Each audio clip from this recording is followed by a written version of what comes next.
There's video of Tim Walz doing the exact same thing. Right.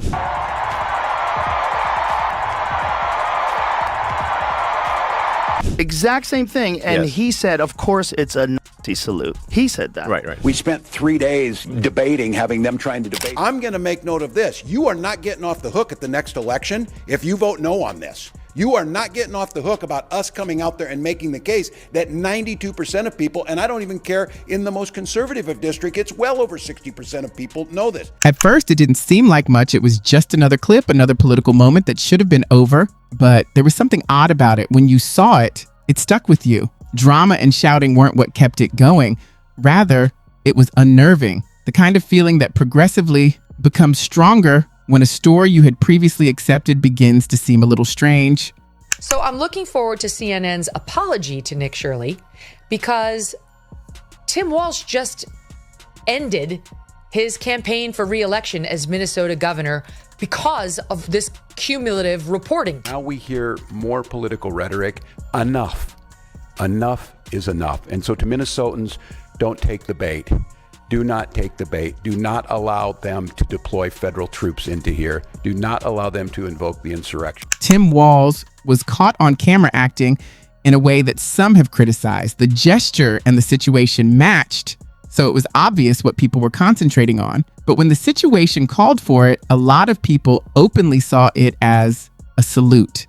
Instead of directly addressing the issue, the debate concentrated on it for 3 days. That is often the first sign that anything is wrong. Seen that? No. The video of him taking down the Minnesota flag and he replaced it with the new flag that looks a lot like the Somali flag. Minnesota has a huge population of Somalis in it. Oh, wait a minute. So he gets the flag, picks it up, moves it out of the way, and replaces it. Look at this. There, that's better. Why is that better? We're talking about billions and billions and billions of dollars that were going somewhere. So people were profiting, people had jobs, and they want to keep all those jobs. Do you have any doubt that Tim Walz knew about this fraud as it was occurring? They want to keep that money flowing, even the bullshit money, as much as they can. Court orders, and there's lawsuits. So It was hard to overlook what should have quickly disappeared when a little piece didn't fit properly. There was a quiet understanding that the explanation didn't fit the behavior, but there were no loud shouts or significant viral moments. When the story being told and the real events don't match, stress penetrates the environment even if no one says it out loud. Minnesota are not going particularly well. Tim Walz has announced he's not going to run for re-election.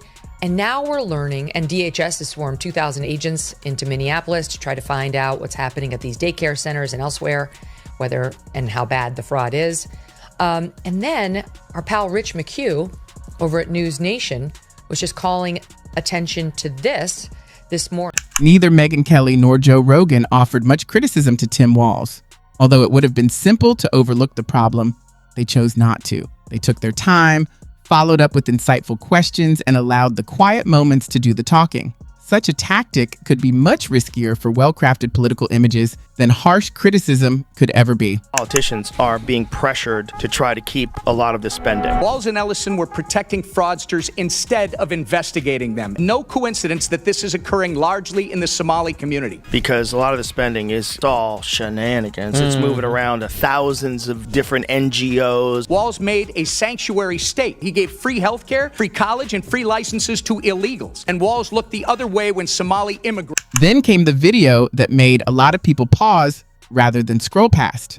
Tim Walz was seen taking down the Minnesota state flag and replacing it with a banner that bore a striking resemblance to the Somali flag. There, that's better, he said with a smile. It was simple, but it brought up a question that no one seemed to be able to answer. Better for whom and how? And if this is such a made-up scandal that never happened, CNN, why did Tim Walz just announce he's not running for governor again? I'll let you hear him explain it in part right here. This just happened. I don't want to mince words here. Donald Trump and his allies in Washington and in St. Paul and online want to make our state a colder, meaner place. They want to poison our people against each other by attacking our neighbors. And ultimately, they want to take away much of what makes Minnesota the best place in the country. As the discussion progressed, the focus shifted from symbols to numbers. Billions of dollars, grants, programs, oversight gaps, and jobs related to spending that few were ready to look into deeper. Accountability typically moves slowly when significant sums of money are involved. As a result, it may become challenging to ask simple questions. In contemporary politics, comfort is often valued. Leaders are praised for seeming to comprehend rather than for achieving exact measurable outcomes. Tim Walz maintained his image as a cool-headed Midwesterner as long as the pressure was minimal. As the examination time drew near, the barrier around him began to fall apart, but the tone remained polite. The governor, Tim Walz, who was running for vice president. I'd never seen this before. People driving by my house and using the R word in front of people. This is shameful. They just passed something in Minnesota where illegal immigrants are allowed to have driver's licenses and vote, which is kind of crazy. And I have yet to see an elected official, a Republican elected official, say, you're right, that's shameful. A lot of the reason for wanting an open border is congressional seats. So look, I'm worried. We know how these things go. They start with taunts, they turn to violence. Because one of the things about when you do a census, it doesn't count how many people are citizens, it counts how many people. And so you can get extra congressional seats if you have more illegal immigrants in your city. There were childcare facilities, mental health facilities, audits with questionable data and outdated explanations, so it wasn't a one-time problem. A clear pattern began to take shape. Furthermore, when public monies are involved, it is difficult to write off patterns as either bad luck or political criticism. Okay. This is yet another problem for Minnesota and Tim Walz. This is not the daycare. This is yet another problem. Behavioral health and substance abuse centers, where the own Minnesota auditor is saying, and this is in the write-up of it, you fabricated documentation to try to satisfy my audit. You backdated documents. You came up with false justifications for spending that were bullshit. And this is all taxpayer money. Instead of offering specific remedies, critics were told they were being too harsh, divisive, or even harmful. When intentions are more important than results, this often happens. When even asking questions starts to feel like going too far, it is a sign of unease rather than confidence. Changed the Minnesota state flag to make it look like a Somali flag. You haven't seen that? Donald Trump's calling our Somali neighbors garbage and the state of Minnesota a hellhole, I'm assuming is unprecedented for a United States president. Minnesota has a huge population of Somalis in it. We've got little children going to school today who their president called them garbage. That stuff scares the fuck out of people. Demonizing the entire group of people by their race and their ethnicity, a very group of people who contribute to the vitality, economic, cultural of this state, is something I was hoping we'd never have to see. Tim Walz was often seen as accomplished and kind in his public presence. However, Joe Rogan and Megyn Kelly put outcomes above appearances. They feel that compassion or words of sorrow cannot compensate for poor performance. Furthermore, when what is offered falls short of what is promised, even the most polished image may start to seem more like carefully constructed branding than authentic content. It's amazing. This guy was like within a breath of the vice presidency. Which means you're a heartbeat away from the presidency. Yeah. And let's not forget, this was the one decision Kamala Harris made on her gut, on gut instinct. That's what she said. She interviewed him and she just knew Tim Walz was right for the job. Oh, my God. So here's the deal. Credibility itself was then called into question by remarks made concerning military service, coaching jobs, involvement in important events, and even personal recollections that were later publicly disputed. On its own, each claim might be refuted or explained away, but when a few of them start to deteriorate, it creates a more widespread trust issue that is hard to solve with words alone. My favorites was that Tim Walz tried to claim that his wife got pregnant through in vitro fertilization, and she said that's not true. So he lied about that. Some of you might have heard this. This is very personal for my wife and I. When Gwen and I decided to have children, we went through years of fertility treatments. And I remember each night praying that the call was going to come and it was going to be good news. The phone would ring, tenseness in my stomach, and then the agony when you heard the treatments hadn't worked. The First Lady of Minnesota, Gwen Walz, revealed that she underwent a different fertility treatment. Tim Walz's statement that he would not seek re-election was seen by some as a sign of political poisoning. But time is just as significant as assertions. If everything was well, why go now? After you exited the race, the doubts didn't go away. Rather, they became louder and more persistent. So I've decided to step out of this race, and I'll let others worry about the election while I focus on the work that's in front of me for the next year.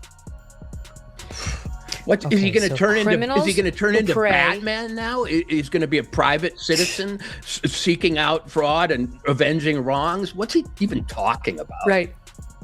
So he says, I can't devote any time away from focusing on the criminals who prey on our generosity.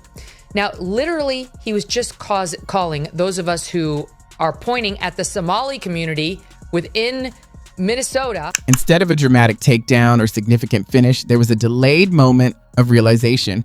Joe Rogan and Megyn Kelly did not compel the crowd to have a certain stance. Instead, they showed how to focus more intently and let the details speak for themselves.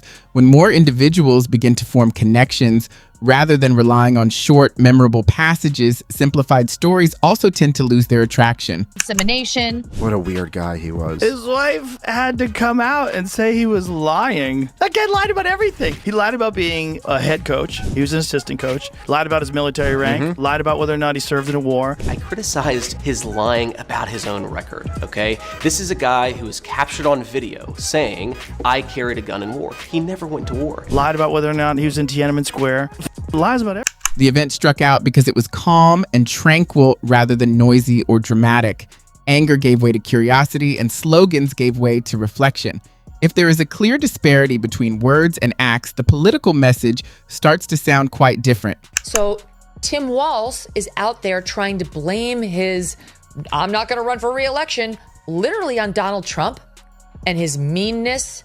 And I'll play you the soundbite. He tried to pivot to January 6th as some sort of relevant thing when defending his decision. And it appears that there is fraud rampant in virtually every organization under Tim Walz's control, Mark. He better hope that the investigative reporting bandwidth of the state is filled up with other things, because even though he's not running for election. It is the real reason behind everything. Furthermore, the shift often happens naturally, just someone choosing to deviate from the conventional narrative.